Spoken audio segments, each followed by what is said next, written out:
You are listening to the Foreign Policy Focus podcast. We cannot wait for the final proof. The smoking gun could come in the form of a mushroom cloud. Haven't you driven enough people from their homes already? Bulldoze their villages, seize their property under laws they had no part in making. Now working in Libya with friends and allies, we've demonstrated what collective action can achieve in the 21st century. Now the host of the show, Kyle Ansel. This is episode 454 of the Foreign Policy Focus podcast. Thanks everybody for tuning in after missing a week of shows. I had a pretty bad case of the flu, and I'm still battling this persistent cough that came with it, but feeling well enough today to at least put together a short show on some big news stories that I think are really important to cover, including making progress on the peace deal between the US and the Taliban, major updates in what's going on in the Syrian war, and some good news on Julian Assange. So if everybody share the show, I would appreciate it. You find it over at the Libertarian Institute. I also write the news roundup at the Institute. Both the news roundup and the show could be found on the homepage, libertarianinstitute.org. If you're a new listener to the show, make sure you subscribe to it somewhere. And you could donate to the show, help it out financially over at patreon.com/foreignpolicyfocus. All right, first thing I want to mention on today's show is the WikiLeaks spokesperson came out and said Julian Assange's health is improving. I believe he's been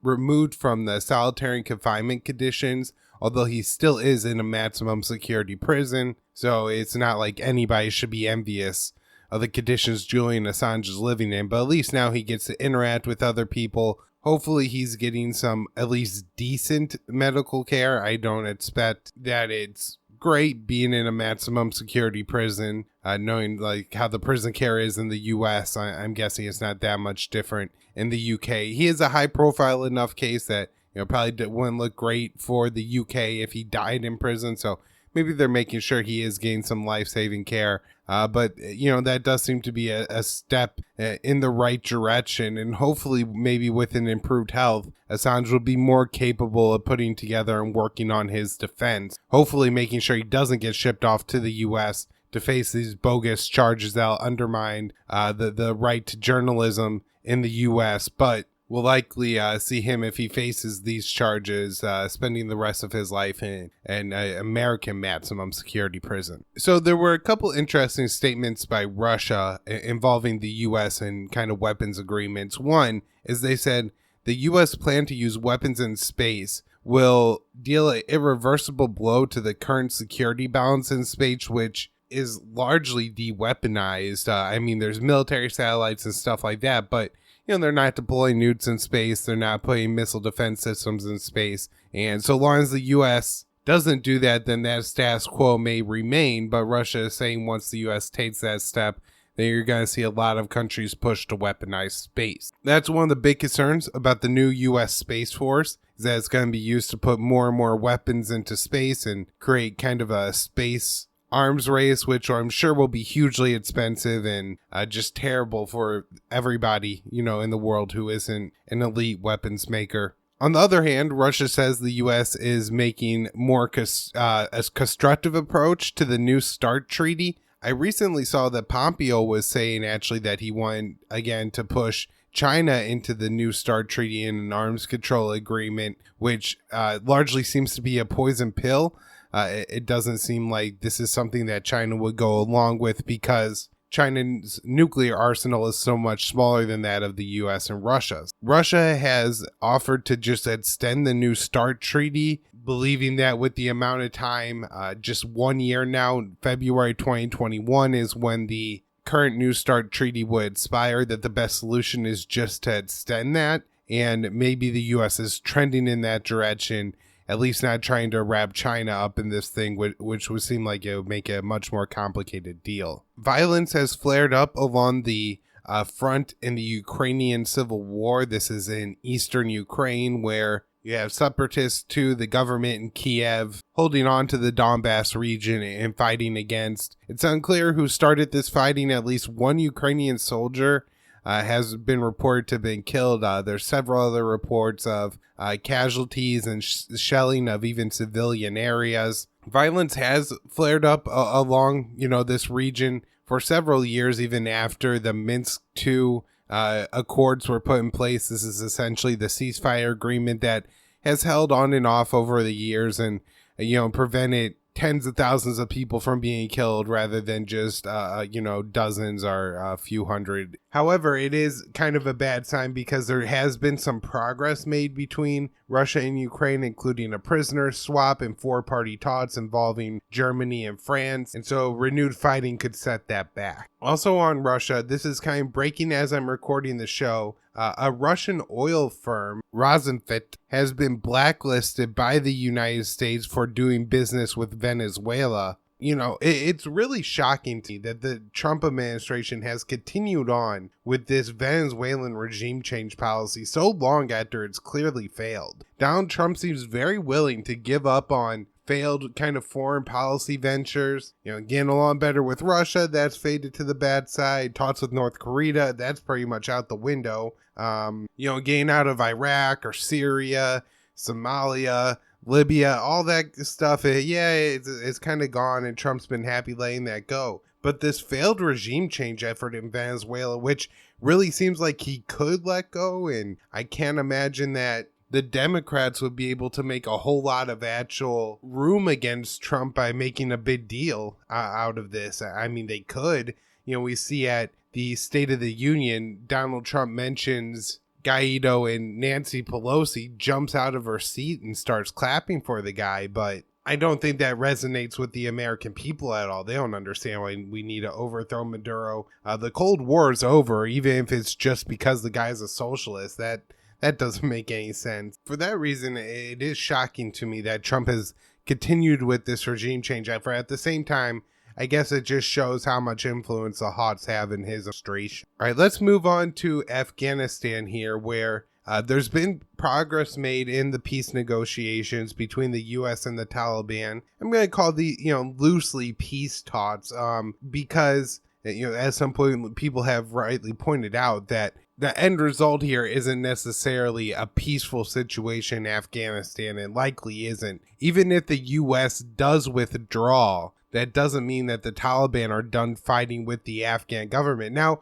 that sets up, I think, a better potential for that to happen, Americans being gone, that some kind of negotiated settlement could happen. But, calling it just a peace deal maybe is misleading and overly optimistic. And so just to clarify, what this deal will do is set up conditions where the U.S. may eventually agree to withdraw all their forces from Afghanistan. Now, recently, it seems like the U.S. has been willing to bring force troop levels down to this 8,500 number, which is roughly where they were when Trump, took office. Now there's more contractors and civilians there, and so that's not the limit to the number of armed Americans, and especially with the CIA in Afghanistan in the country. But taking that number down would, be a good thing. Less troops is better, bring more home. But the Taliban have insisted this whole time that all U.S. troops leave. So it seems to indicate to me that at least the U.S. is eventually agreeing to withdraw all their forces if the Taliban are agreeable to this plan. At this point, the only kind of details of the agreement, other than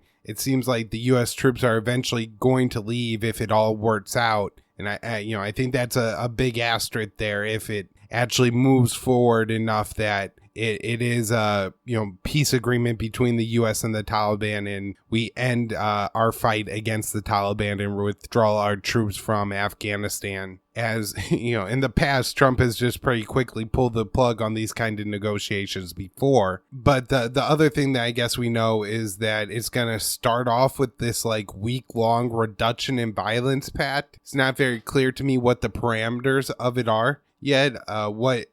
What percentage of a reduction in violence, how steep it is, if the Taliban could carry out no attacks, what the U.S. is going to do, are they still going to carry out airstrikes or not during this time, how kinetic will the Afghan government operations be. I mean, if the Afghan government doesn't want this deal to happen, it seems like maybe for them it would be advantageous to maybe carry out a lot of operations and try to spark violence here. But we will see, I suppose, in the coming days. Like I said, good sign here, steps in the right direction. but it seems like there's still a long way to go to peace. And, just with the actors you're dealing with in Afghanistan, the Taliban, aren't the greatest people. Donald Trump is fairly all over the place with his foreign policy. That said, it's obviously not going to be North Korea that's going to be his big, deal. The deal of the century that he proposed is an absolute joke. So maybe this is some kind of thing that when he's running his re-election campaign, he could call himself the deal maker because he made a deal to get out of Afghanistan. In other news in Afghanistan, the election there in September, which I have mocked as a joke this whole time, and, made the Iowa caucus looks like a reasonable election. The incumbent president of Afghanistan, Ghani, he has won re-election according to the commission. He needed over 50% of the vote in order to not have a runoff with his closest challenger, Abdullah. He received 50.64% of the vote, which, seems like it's probably to a lot of people going to feel kind of illegitimate. Abdullah received just under 40% of the. There's been, accusations traded this whole time between the two front runners, as far as there's rigging here, there's ballot stuffing here. These votes shouldn't count, those shouldn't count. How they decide what votes counted and not. This is a low turnout election anyway. I think it's really problematic, to see that this is 18 years after the U.S. has tried the regime change in Afghanistan, and that the government is this poor that it can't even hold an election. It turns out an election result 6 months later. That seems awfully shaky and probably invalid to a lot of people. All right, I'm going to move on to Syria now, where Assad's forces are recapturing almost all of the Aleppo province. Over the past probably year on the show, I've mainly been talking about how this northeast Syrian battlefield is the Idlib area controlled by al-Nusra, which is an affiliate group of Al-Qaeda, has controlled the Idlib province. Well, that also controlled the northern half of the Aleppo province as well. It was just generally called the Idlib area because the largest population center there was Idlib city. So Assad's forces have retaken a ton of territory in Idlib and now have again recaptured most of the Aleppo province. This is kind of putting Turkey in a complicated position. Erdogan has been very hawkish in Syria. He has fueled the resistance against Assad, and that's, now obviously a losing bet. He also, through various different agreements he made with Russia, Iran, and Syria, has a bunch of observation posts and Turkish soldiers out, kind of along the lines in the Idlib province. And several of these are now surrounded by Syrian soldiers. There's been Syrian forces that have killed Turkish forces, and then Turkey has responded by large airstrikes against the Syrian forces. They've claimed to have killed scores of Syrian fighters in these attacks. I guess it seems at this point, if Turkey wanted to, they could withdraw. This would probably be seen by the rebel forces there that they've backed, these Al-Qaeda-ish forces as a betrayal. And, maybe that's not exactly what you want to do with a whole bunch of Al-Qaeda guys on your border, is make yourself their enemy. But it doesn't seem like Erdogan has many other options. Putin and Russia are unlikely to abandon their Syrian ally at this point.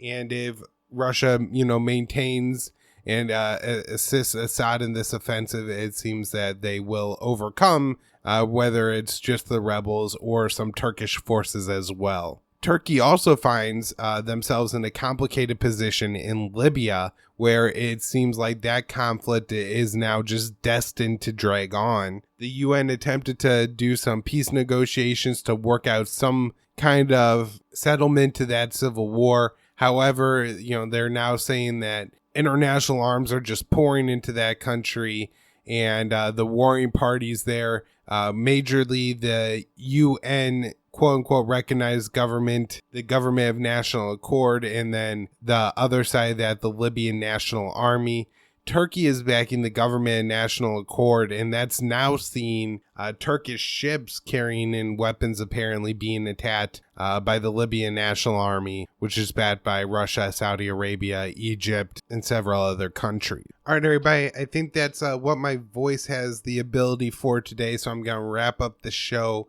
Hopefully I'll be back on Friday and I'll be able to do a little bit more of a full length show because there's, a lot of important stuff going on right now in the world. And I hate to miss as many shows as I have over the past week, but very difficult to record these shows with the cough. And, I do worry about the quality of the show when I'm constantly having to take breaks, losing my place, forgetting all my good thoughts and not being able to go on any rants. So thanks for, putting up with the short hiatus there and a couple of shorter shows that may be a little bit more broken up, but, recovering and hopefully be back to the great foreign policy focus form